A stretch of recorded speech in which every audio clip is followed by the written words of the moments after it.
This is a game between a master and a C player. And we'll see in this game how a miscalculation led to the loss by the lower rated player. The master is playing white here, and he opens with pawn to d4, one of the standard first pawn moves to the center. And black copies with his own pawn move. That's acceptable. And now pawn to c4, attacking the pawn right away. And there are many options now. Black could allow the capture, he could recapture, he could defend, he could develop. All acceptable moves. And he defends, opens up the diagonal for the bishop. And now we have the potential check here. And the knight develops, defending the e pawn, the e square, attacking the d square, stopping the immediate check, although now the bishop could come and pin. The knight develops in preparation for castling, and also now is hitting the center squares in preparation for battle in the center. And now the bishop comes out, and we have our first pin. The knight is pinned now to the queen. And the knight defends. Comes out, the queen knight defends. An option.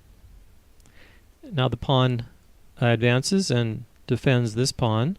Should black take this white pawn, now the bishop could recapture, and it also opens up the diagonal for the bishop in preparation for castling. And now the bishop blocks the pin, and now black is free to castle. Good advice. Whenever you're pinned, you should either block the pin or get out of the pin one way or another before the pressure starts to build. And now the knight develops, defends the bishop, moves towards the center in preparation for castling. And now we have little guy harassing big guy. Black is asking the white bishop, what do you want to do? Do you want to capture? Do you want to run? Let's see what he does, what the master does here. He backs off and maintains this attack on the knight, X-raying the bishop and the queen. All defended. Everything's defended well. So far, so good for the C player. He castles. And now the rook takes this file in preparation for this file being opened. And now black starts to chip away at the center pawn. This is a typical way of opening up the breaking up the center pawns of your opponent. You can start to capture them once your pieces have developed, as I mentioned in another video. And now the bishop develops in preparation for castling. And now black decides to capture, and white recaptures with the pawn. And we have an exchange. These are all options. There were other moves, as long as everything's defended well. Some of them lead to advantages and disadvantages, and it depends on the skill of your opponent whether or not these little differences will mean all the difference, and it can against a better opponent who knows the opening moves better, or has more experience at playing them. And the pawn recaptures. The bishop captures, and now white has the center isolated pawn, which is playable. And sometimes it's a strength, and sometimes it's a weakness, depending on the skills of the opponent. And now the knight swings over and attacks the undefended bishop. One of the possible moves. The bishop backs off. One way of handling it. And now the other bishop develops. And now white finally castles. The black rook takes the open file. Is doing nothing over here. And the white rook takes this other file, X-raying the bishop. And the rook slides over. So you see the C player is doing well enough here, developing all his pieces, bringing them towards the center, not taking any big chances yet. We'll see how he completely self-destructs very soon here. And now we have the first penetration into enemy territory. the knight enters here on d5, on e5 rather, hitting the bishop.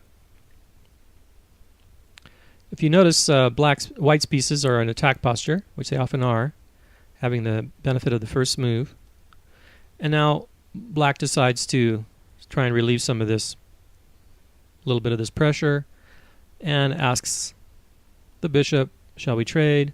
We have all possible trades here now with the knight, with the bishop, and these bishops here. And white simply captures the knight, and the bishop captures the bishop, so we have one piece. Each side has one apiece now, and they're even. And now white captures this knight, so he has a piece. So that's two pieces. And now black self-destructs. I don't know what he was thinking. He may have, there may be a time pressure. I don't know how much time he spent on his clock. Or he simply miscalculated some idea that he had, some plan that he had. Or he just didn't count the number of pieces that were under attack, thinking that he could maybe recapture, not realizing he's giving up another piece. Which is what he does here. He takes the pawn with check, and the king simply recaptures. And now white has won three pieces to one to one white piece. And now black recaptures, but you see he's up a piece. There are 3 black pieces and 4 white pieces, 5 counting the queens. And now the basic strategy when you're up material is to simply try and exchange all the pieces, because you'll be left with one in the endgame that can go mop up pawns, capture other pawns, and then promote a pawn to a queen. And then it'll be very easy to checkmate the enemy king. So the master simply starts to try and trade pieces. And the bishop captures. The king slides back to get out of potential checking squares. Little defensive move. And now this pawn advance to allow the queen out, increasing its mobility and cutting out some squares for white. The knight can't move here now, and neither can the bishop. But it will be very difficult now for black to do much, because he's down in material. He doesn't have a counterattack already in place, and with decent play, with no major mistakes by white, he'll eventually be able to win more material, having the extra piece. He'll be able to launch gang attacks, and black won't be able to defend. The king gets out of any potential checking squares, and also allowing black now to show what he wants to do. And now black has opened up a square for his bishop to possibly come here and attack this pawn. And now the queen could just come here, maybe create a mating threat. The queen slides up, attacking this undefended pawn. Power move number 3. And the pawn runs, one way to handle it. And now this move is also preparation for a major check here with the battery. A battery's been formed. Whenever your opponent forms a battery, you have to take it very seriously and see what they can do with it.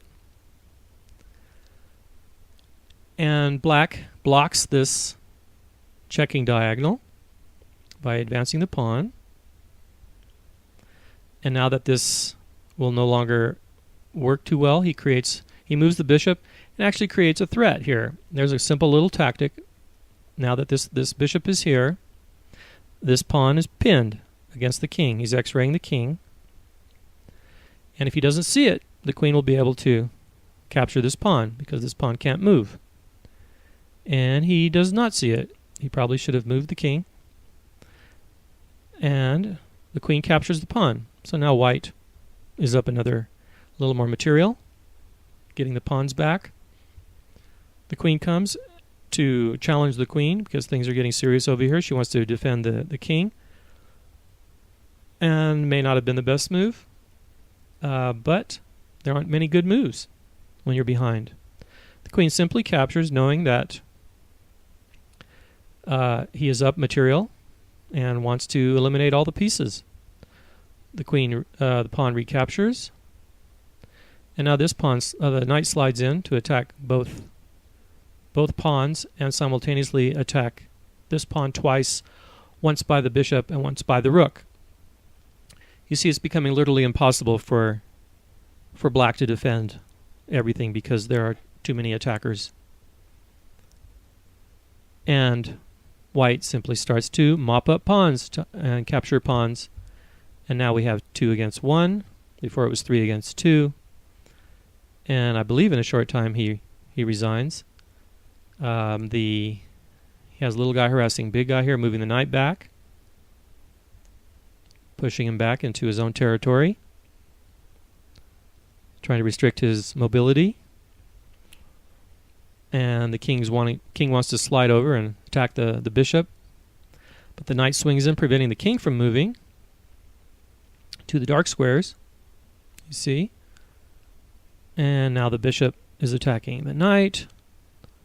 It's a matter of technique now, as they say, for white to finish off his opponent. But you should play on, because your opponent could make a mistake. Not as likely when you're playing a master, but they do make mistakes as well. And the pawn advances. We do have a passed pawn too as well. Power move number 6, white does. And it can march down and become a queen. And that's one of the strategies in the endgame. Create this threat, and the bishop slides down here, at least trying to attack something. This pawn is under attack. It's undefended now. And he has a discovered defense of the pawn by pushing the pawn. The bishop is now defending this pawn. And the pawn is one step closer to becoming a queen. The king slides over, hoping to defend the queening square. But it's a little late. And we have a check against the king. The king moves here, and then if we can move the king and defend this square, we can become a queen. White can force a pawn to become a queen, and that's what he does. He prepares. He does a 1-2 combo to prepare the queening of the pawn, and it's here that black resigns, because now the knight could swing here and check the king, and then when the king moves, the pawn could advance and become a queen defended by the knight. It would look something like this. Whatever black does. Let's say he comes here to defend maybe this checking square. Now white could check the king here, and the king slides up, and now there's no way to stop the pawn from becoming a queen. Game over. Sometimes your opponent outplays you based on a very clever move or solid strategic play, but other times you make your own errors by miscalculation, as we saw in this game. As players improve, the game may boil down to the simple loss of one pawn, and with that little advantage, he's able to gain more mobility and launch more gang attacks and slowly win more material and slowly win the game that way.